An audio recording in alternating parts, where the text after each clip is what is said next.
As you know, we are moving very quickly to the end of the semester. Next week, we have final exams. But you knew that already because I've been telling you.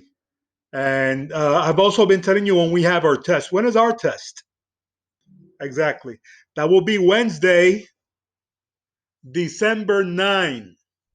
So that date is very important. You need to make a note of that. The test is ready. It's waiting for you guys to take it. So I hope that you're preparing yourself. As I've told you, the test review has been in the website like forever. It is the test review for test number 2 because this is the second test that you'll be taking this semester. We're moving from storyboarding to casting. We're still in the middle of the pre-production stage of filmmaking. Remember that pre-production has everything to do with preparation that are made before you shoot a single frame of footage. And this is as essential as training for an Olympic athlete would be. I mean, the same way you would not imagine an athlete not preparing for a sports event, you should not imagine shooting a film without doing what you're supposed to be doing during pre-production. And we said that one of the things that takes place during pre-production is casting. And casting comes from the word cast. And I have said many times who the cast is. Who was the cast? Who's that?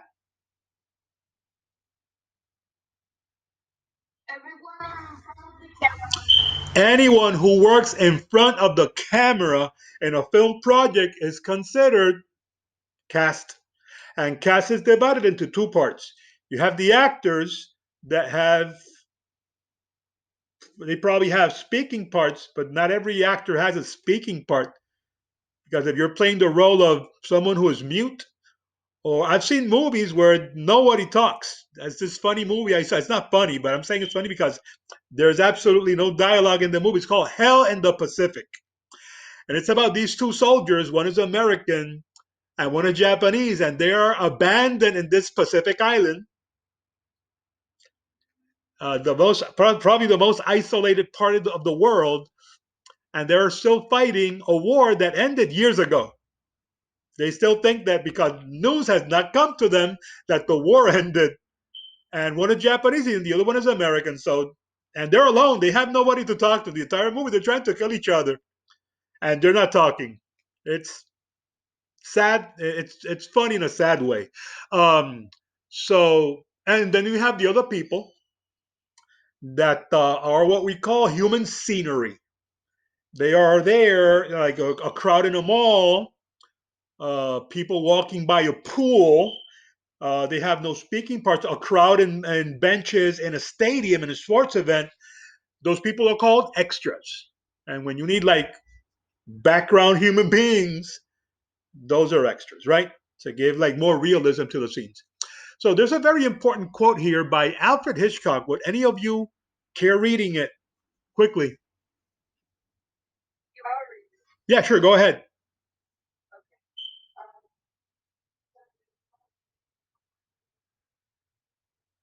Thank you, Mr. Rodriguez. Appreciate that. Thank you. And who said that? Hitchcock. Remember him? Well, yeah, you heard, of course you heard about him. You heard about him in this class because we spoke about the 12 most influential people in cinematic history, and he's in that list. One of the most famous directors ever. And Hitchcock said 75% of directing of his work as a director is casting. What do you think that means? Anyone? Well, he's talking about the work of a director in general. Say that the work, that's, of course, he's expressing an opinion. This is a quote. And he's saying that as a director, he understands that 75% of his job is done when he casts a movie. What do you think that means? What is one of the things a director is supposed to do when they're shooting the movie? Exactly. Exactly. Of course. Guy, the director tells everyone what to do. He's the director, or she's the director. And a director directs who? Everyone who's involved in shooting the movie. And of course, they have to work with actors. That's one of the main things that a director is supposed to be doing, coaching the actors and directing them into the performance that he wants or she wants. So if a director is working with actors, look at what Hitchcock is saying here. He's considered that 75% of his job is done once he has casted. Now, what is casting? You probably cannot answer the question because you don't know what casting. Let's look at what casting is.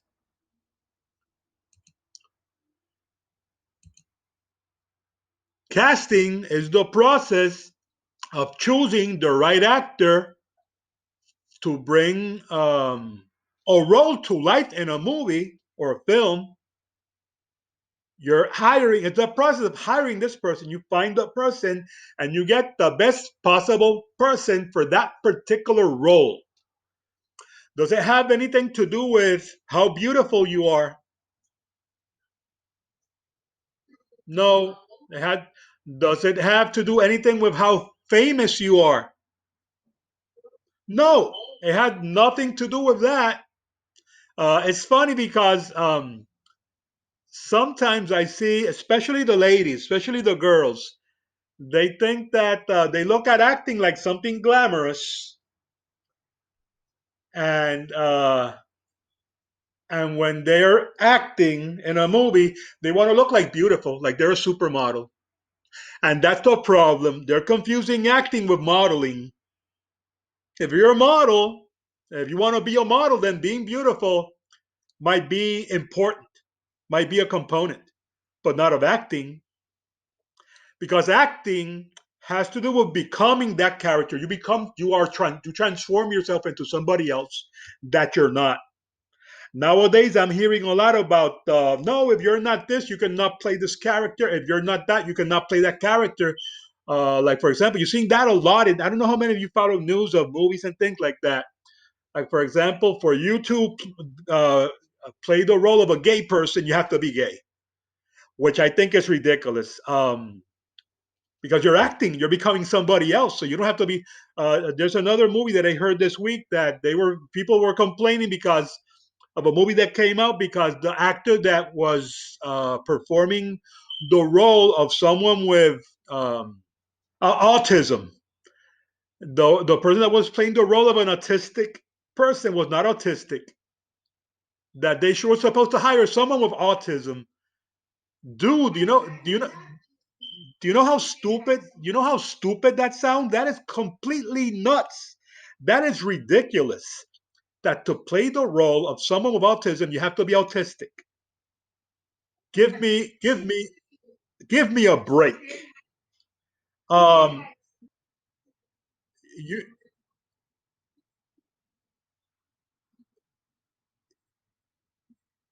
exactly. So you know the movie I'm talking about, a movie directed by Sia, the performer, the singer. I forgot the name of the movie. I don't know. I forgot the title of the movie, but I thought that the comments some people were making were just insane. Have you people like that probably do not even know what an autistic person is like. I know autistic persons because one of my best friends has a son who's autistic, and it's very difficult.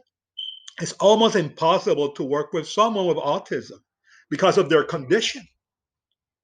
So how in the world are you supposed to hire someone who is autistic to make the role? It is just nuts. So we have to be careful of those comments that you hear people that these social justice warriors and all their nonsense. An actor is supposed to become somebody else, someone who they're not. That's what acting has been for millennia, for centuries. So you're finding the person that fits the role better. And to do that, you need to make auditions. And auditions are a process that is led by someone called the casting director or CD. A casting director is a person who works under the direction of the director and the producer. And this person finds the talent from a pool of talent that is going to be considered for the role. And you invite these people that you think are a good fit to come and audition. And auditioning might look very much like this. They give you a part of the script, a scene, maybe a scene that for the director is crucial, very important in the movie, and they have you read it and then perform it. And then they also have you performing it with other candidates to see how well you work together. That is called chemistry, um, which is also very important when you're casting. Um, chemistry, let me find what, okay, there's something called chemistry read. And how well actors work together and how good they look together is crucial for a movie success. Sometimes you see movies and you see these two actors together and they feel so right.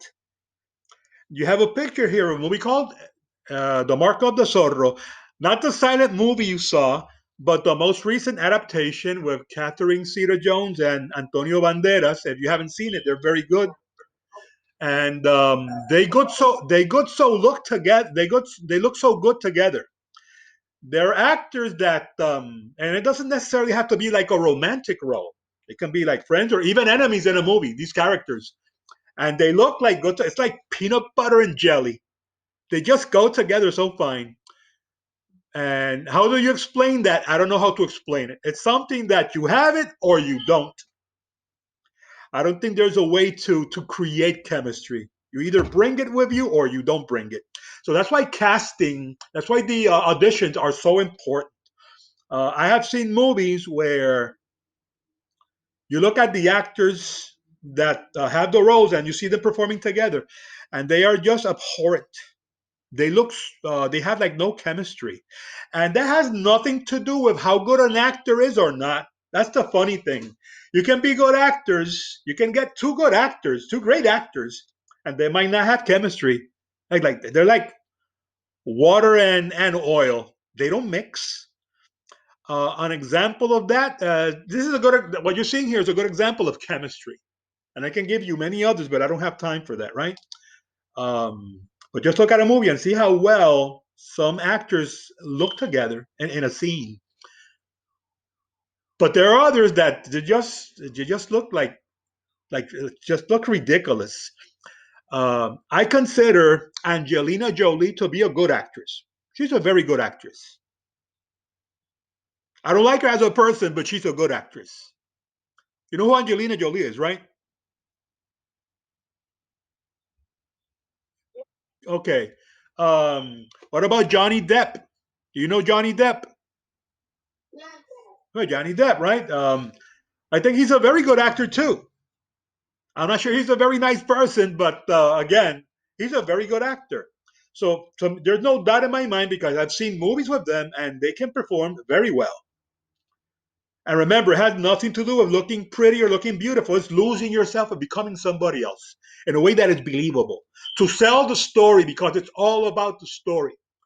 And you would believe that, okay, if I get this good actress, Angelina Jolie, and I get Johnny Depp, who is also a good performer, and put it together, that's a win-win situation. Wrong, wrong. Because the casting process is not always done. Sometimes the director has an actor or an actress in mind, and says, I want this person, and I'm not going to go through casting. I just want that person because I see in my mind, I see that person in that role, and that's that. And that happens a lot. So there's a movie called The Tourist. I have never seen the movie, but I have seen the trailers and I've read reviews about the movie. And it's a movie, but they are the protagonists. Angelina Jolie is the female lead, and Johnny Depp is the male lead. It's like a thriller. And when I saw them together, they look so bad together. They look ridiculous together. I'm talking of two fine actors. They just had zero chemistry together. It's like they canceled each other out. I've seen them performing with other actors and actresses, and they look very well. Together they look like horrible. And based on the trailer alone, I said, this is a hard pass for me. I'm not interested in this movie at all. And then I read the reviews, and of course, they were bad. And many critics were saying the same thing. They had like zero chemistry. They were like canceled each other out. So that's why auditioning is important, guys. And sometimes many directors, especially powerful directors, say, no, I'm going to skip it because I know better. I know better, so I'm not going to go through the experiment of the auditions. And I just want this person to say yes. So let's offer them millions and millions of dollars so they can say yes and be in my movie. What they ignore and their desire to have this person is that they might not have chemistry. And a movie will suffer because of that. Did you understand everything I said, guys? Yeah. Okay. Casting is important. Getting the right person for the right role. Miscasting can kill a movie. And let me tell you, there are many movies that have been miscast.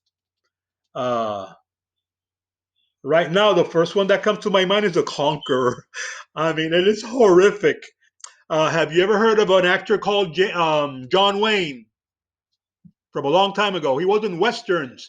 He was a very famous actor in the 40s, 50s, and 60s. John Wayne. You've never heard of, okay, famous, well, probably the most famous cowboy in Hollywood history, other than Clint Eastwood, was John Wayne. And the director Howard Hawks decided to cast this tall, white, blue-eyed guy to play the role of Genghis Khan. Genghis Khan, anyone? The Mongolian, the Mongolian emperor. Did you see Mulan? The Mongolians that attacked the Chinese. The Mongolians.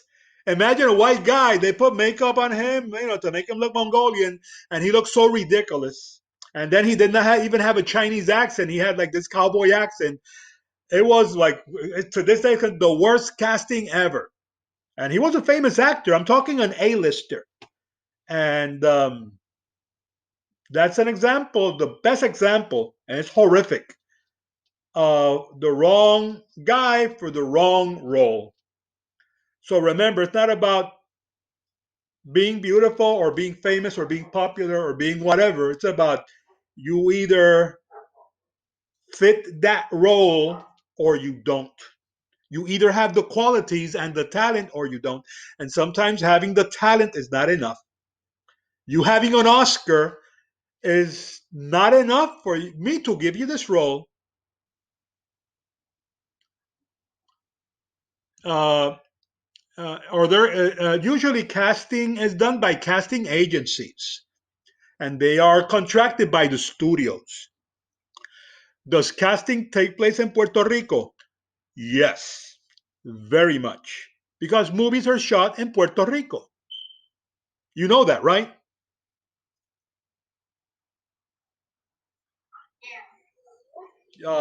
Many movies that you've probably seen have had some scenes shot in Puerto Rico. And you look at it, and it's not even sometimes not even supposed to be Puerto Rico. It's supposed to be someplace else. But many movies are shot here. I've seen movies shot in Puerto Rico, and it's supposed to be Florida, Miami, but it was shot in San Juan. Or scene is supposed to be Cancun in Mexico, but it's really El Condado in San Juan. Or Pirates of the Caribbean, they're shooting in Luquillo, and it's supposed to be one of the Caribbean islands that is not Puerto Rico. So, or a James Bond movie called GoldenEye, they're shooting in Arecibo. It's supposed to be Cuba. So, guys, it happens all the time. It happens all the time, and they even hire people here for TV shows that are produced in the United States. So they come here, but then they take you to the States. And I have had two of my students. Well, actually, one was not my student. One was, but the other one was not. But it was a student from Proven, and he asked for my help. to help him with his acting, so he could get a role for a show that's going to be coming out on Disney Plus next year. And and they were called by casting agencies, and they went to auditions. One of them got the role, but her mom didn't want her to go to the States, so it died there. The other one, he went to several auditions, but he didn't get the role. If we went to several auditions, I mean, it means that they start eliminating people, and whoever remains are strong. So he was, I mean, at least he was a strong candidate. But at the end of the day, he did not get the role. But you can find casting agencies online. You can submit your information. Of course, that will have to be with the permission of your parents because you're a minor, and they contact you when there are opportunities, when they're casting. It's called a casting call. And who knows? Many actors that you see begin that way, whether it's for an extra role or a performance role. There was a teacher in Frobel, Mr. Wilmer Alvarez. He appeared in several movies and TV commercials also. So it's not as far fetched as you might believe it is to be end up being in a movie. Let me show you this picture. How many of you are familiar with a movie called Back to the Future?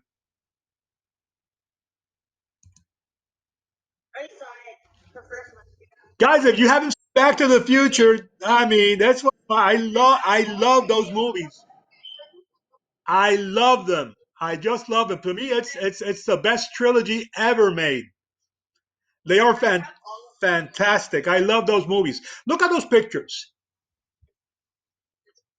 They are both Back to the Future. But see if you can find something funny. Look at this picture. Look at that picture. Which one does not look familiar? The first one or the second one? The second picture that you're seeing is a scene from Back to the Future. The first one is a scene from Back to the Future. But the one that you saw was the second one. That's Michael J. Fox in the role of Marty McFly. And in the first picture, you have actor Eric Stoltz in the role of Marty McFly.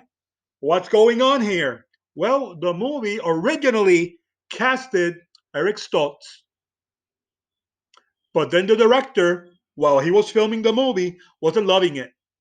He said, "Not this is not working out." Not because Eric Stoltz is a bad actor. Actually, he's a very good actor.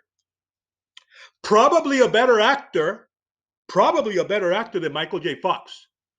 He's just not funny. And Michael J. Fox is very funny. And the chemistry between uh, Michael J. Fox and the guy that played Dr. Brown it's magic. They are so good together. That's one of the things that makes the movie so endearing. Whenever they're together, it's like it's magical. It's wonderful. The first one, they had no chemistry. And the director went to the producer, said, "It's not working out, man. I have somebody else in mind. I want you, Michael J. Fox. He's the guy I always wanted. And you guys wanted Eric Stoltz. It's not working. Look at the footage."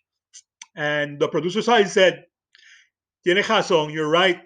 Let's go to the studio." And they told the studio, they convinced them. They said, "You know what? We have to fire this guy. It's sad, but it's not working out." Best decision ever. It was just not going to work out with Eric Stoltz. Eric Stoltz moved on to have his career. Um, and he's in many movies. He continued working after that. Michael J. Fox moved on to fill the shoes. He more than filled them out. He moved on and continued doing the other two. They made a trilogy, and everything else is history. Uh, Back to the Future is beloved by many people. I just love the series of movies, and they're my favorite trilogy, as I told you. So, and that is very rare for a studio to, in the middle of a shooting of a movie, say, "Okay, let's fire him," is rare because you know what that meant? More money. because now they had to shoot those scenes with where Eric Stoltz was all over again of the new actor. So that's crazy. That is unheard of, but it can happen. It's not a common thing, but you have an example, right? That it can happen. And it has happened with other films that I could mention, but I don't have time now. Here's another scene where you see Eric Stoltz, and there you see Michael J. Fox, and all that stuff had to be shot all over again, which created an additional expense to the studio. So, guys, that's basically um, what casting is all about. You can read more about it here. Um, there is no assessment for you to do. There's no work to upload to the LMS. If there's any LMS that you owe, you still have time this week.